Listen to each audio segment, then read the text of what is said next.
ఏమిట్రా? జగన్నాథరావు గారు వచ్చారమ్మా. Jagannatharao guarantee? Jagannatharao guarantee Jagannatharao గారమ్మా. అదే ఎవర్రా?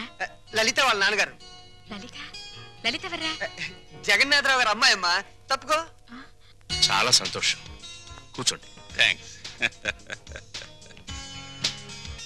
మీ గురించి నేను చాలా చాలా విన్నాను. నా గురించి ఎక్కువ చెప్పుకోవటం బాగుండదు, కానీ మీతో కొన్ని విషయాలు చెప్పక తప్పదు. అవి విన్నాక డబ్బు దొరదే అనుకోండి, లేక నా అభిరుచి అనుకోండి, మీ ఇష్టం. నేను అమెరికా వెళ్ళినప్పుడు అప్పట్లో గాంధీ గారిని 5 లక్షలు పెట్టుకున్నాను. ఇది మన గాంధీ గారి? కాదు కాదు, గాంధీ గారి బొమ్మని. ఎక్కడ? అమెరికాలో. కరెక్ట్. హాలీవుడ్ వెళ్ళినప్పుడు ఎలిజబెత్ టైలర్ తలపిన్నుని 50,000 పెట్టుకున్నాను. ఇది మాత్రం డబ్బు దొరదండి. Is correct. ఇలా వింత వింత వస్తువులు, విచిత్రమైన వస్తువులు కొనటం నాకు సరదా. అందుకే మీ దగ్గర యాంటిక్ వాల్యూ ఉన్న కుర్చీ ఉందని తెలిసి అది కొనాలని వచ్చాను. ఆ కుర్చీనా? అదే, ఎంత కావాలో చెప్పండి, ఇవ్వటానికి నేను సిద్ధం. చూడండి జగన్నాథరావు గారు, ఆ కుర్చీ మా ఇంట్లో తరతరాలుగా ఉంటుంది. మా ముత్తాతలు ఆ కుర్చీలో ఊగారు, నవ్వారు, నవ్వించారు, మనవాళ్ళని ఆడించారు, మనవరాలకు జోలపాడారు. మా నాన్న ఆ కుర్చీలో కూర్చుని రేయని పిలిస్తే 10 తరాల గొంతులు మాకు వినిపిస్తాయి. అయినా రఘురామయ్య గారు, అతనిది కొత్త నోట్ల పెళపెళ్లాడే వయస్సు. ఏదో అంటాడు, మీరు కాస్త ఆలోచించి. క్షమించండి, ఈ ఇంట్లో నా మనసు రంగడి మాట ఒక్కటి. బ్యాంకు బ్యాలెన్స్ ఉన్నవాడు కాదు, మనసులో మంచితనం అనే బ్యాలెన్స్ ఉన్నవాడే నిజమైన ధనవంతుడని అర్థమైంది. వస్తాను. Just minute. జగన్నాథరావు గారు, మీరు వచ్చింది కుర్చీ కొనడానికి కాదు అనిపిస్తోంది. మీరేదో దాస్తున్నారు. పర్వాలేదు, చెప్పండి. మీ అబ్బాయి రాము ఇతనే కదూ? అవును. నా ఒక్కగాను ఒక్క కూతురు మీ వాడు ప్రేమించుకున్నాడు.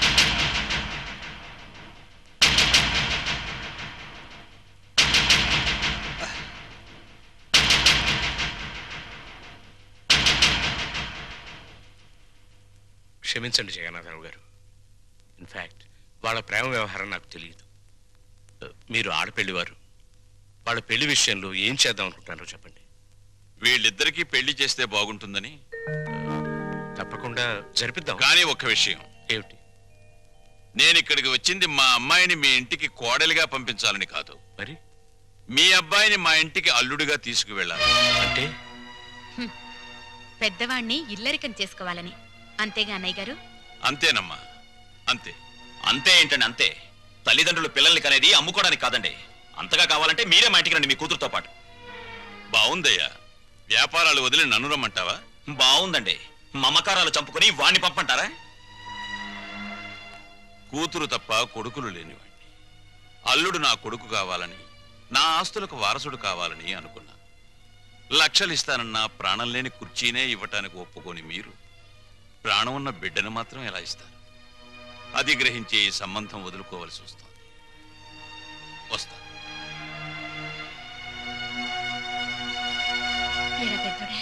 బాధపడుతున్నావా? నాకెందుకమ్మా బాధ? ప్రపంచ బ్యాంకు లాంటి నాన్న, రిజర్వ్ బ్యాంకు లాంటి నువ్వు, బంగారు గనులు లాంటి వీళ్ళు ఉండగా నాకెందుకమ్మా బాధ?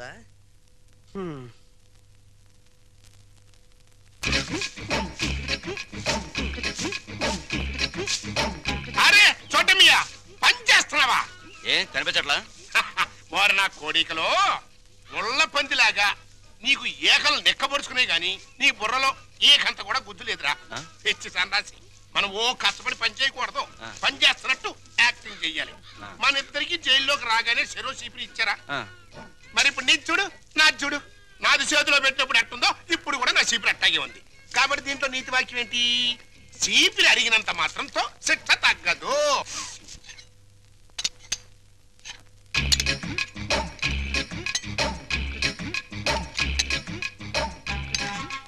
ఏంటా ఎలా వచ్చారు? తమరు ఫుడ్ తింటున్నారా? కాదు, గడ్డి తింటున్నా. ఎంత తిరిగి ఏం కావాలి? మాకు అర్జెంట్ గా డాక్టర్ కావాలండి. ఏ మీకేం రాగం? ఏం లేదండి. నువ్వు నోరు మూసుకోరా, నేను చెప్తున్నా కదా. ఏం లేదండి, వీడి గురించేనండి. పాపం వీడికి 2 రోజుల నుంచి ఇది ప్రాబ్లం అనుకుంటానంటే చేత్తో పొట్ట మీద తెగ కొట్టుకుంటున్నాడండి. అంటే కొట్టుకోక అదేంటండి అది? అదిగో ఆ టైప్ లో బయటకు వచ్చిందండి. సరే ఎట్టగో బయటకు వస్తుంది కదా, ఇంకా కొడితే కాస్త ఫ్రీ అవుద్దని మేము కూడా సాయం చేసామండి. అదేంటండి అది? అదిగో ఆ టైప్ లో బయటకు వస్తుంది. ఇంకా పోతే నిన్న పొద్దున్న నుంచి కళ్ళుగా ఓ కక్కేసుకుంటున్నాడండి. అదేంటండి అది? పాయసం. అదిగో ఆ టైప్ లో బయట ఎక్కేస్తున్నాడండి. ఇకపోతే తాళ్ళంటే గజ్జి అనుకుంటారండి. ఇది గోకి గోకి గోకితే ఇదిగో పులిహార టైప్ లో పౌడర్ రాలుతుంది. జీవితంలో తిండి అంటే విరక్తి పుట్టించాడు. లేకపోతే నాలిక కట్ అంటవా? ఇక నీ జన్మలో ఫుడ్ జోలికి పోలేవు. That is Paparao. ఇంక బదరా. నువ్వు మా చెడ్డోడి పడేమియా.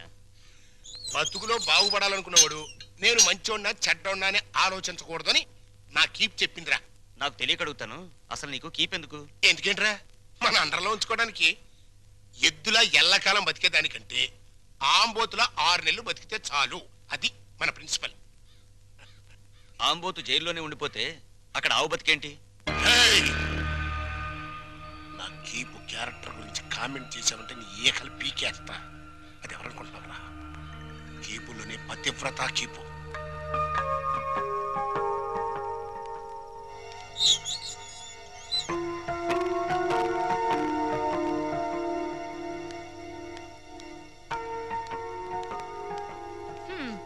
నా కూతురు కుర్రాన్నేసుకుని నీ బస్సు ఎక్కుద్దయ్యా. రేట్ ఎంత అవుద్ది? హెడ్కి 5 రూపాయలు. ఓ నీ హెడ్, నా కూతురు ఆ కుర్రాడే ఎక్కుతారు, మిగతా ప్యాసింజర్లు ఉండరు. ఇప్పుడు రేట్ ఎంత అవుద్ది? సీన్ అర్థమైంది. వాళ్ళు బస్ ప్యాసింజర్లు కాదు, లాడ్జ్ ప్యాసింజర్లు అన్నమాట. రైడింగ్లు కూడా ఉండవు. 3000 అవుద్ది. సరే సరే, నీ రేటు నాకు అనవసరం. నా రేటు 5000. ఓకేనా? నమస్తే.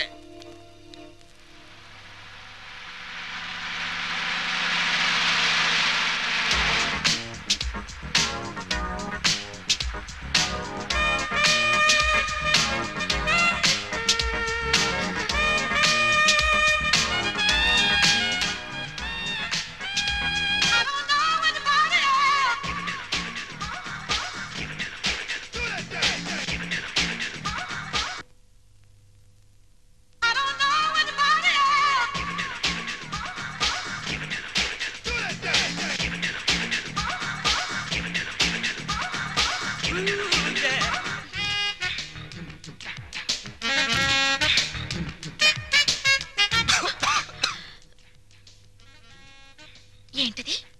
నిద్రలో పీక్కుంటున్నాడు. నువ్వు నాకు వరసకి మరిది అవుతావు. కొడుకు లాంటి వాడివి. ఏం తగిలినా ఏమనుకోవద్దు. జింకిల్ జింకిల్ జా సోజా.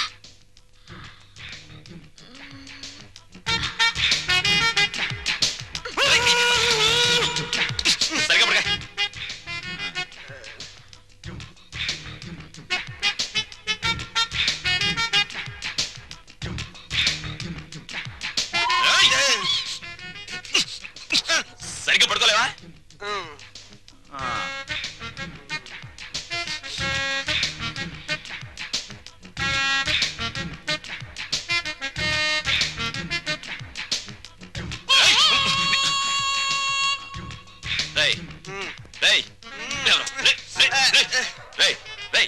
ఏంట్రా ఇది?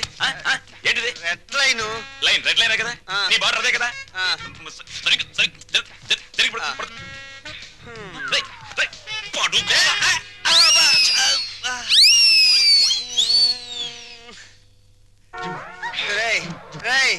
దాహంగా ఉంది, మంచి నీళ్ళురా. ఫ్రిడ్జ్ లో ఉన్నాయిరా.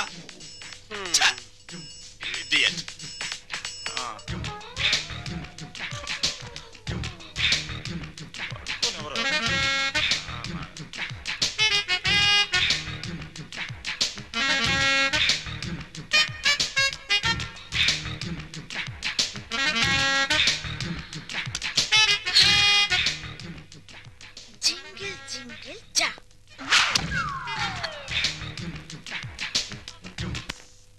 రంగా, ఒరే రంగా, తలుపు తీరా. రంగా, రంగా, నిన్నేరా.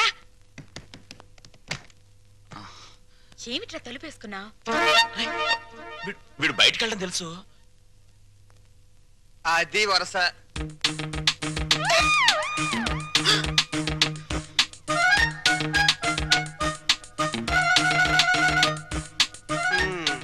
మొండి చెట్టు కూడా సీజన్ వస్తే పువ్వులు పూసేస్తుంది. సీన్ అర్థమైంది కదా? పదండి పడుకుందాం. రే, నువ్వు గొప్ప చిలిపోడివిరా. ఏ గోడ దూకించి తీసుకొచ్చావురా? ఆ అమ్మాయిని చేసుకోవడం మాకందరికి ఇష్టమేగా మళ్ళీ చాటుమాటి వ్యవహారాలు ఎందుకురా? చూసావా వాడు మొహం చాటేస్తున్నాడు. ఏ, ఏ, ఏ. ఒరే నాన్న, నువ్వు ఆ పిల్లని ఎందుకు తీసుకొచ్చావో నాకు తెలుసురా. ఇంట్లో వాళ్ళందరికీ నీ ప్రేమ చాటి చెబుదామని. అవునా? అక్కడికి నేను చెప్తూనే ఉన్నాను బాగోదని. అయ్యిందేదో అయ్యింది. రండి, కాళ్ళకి దండం పెడదాం.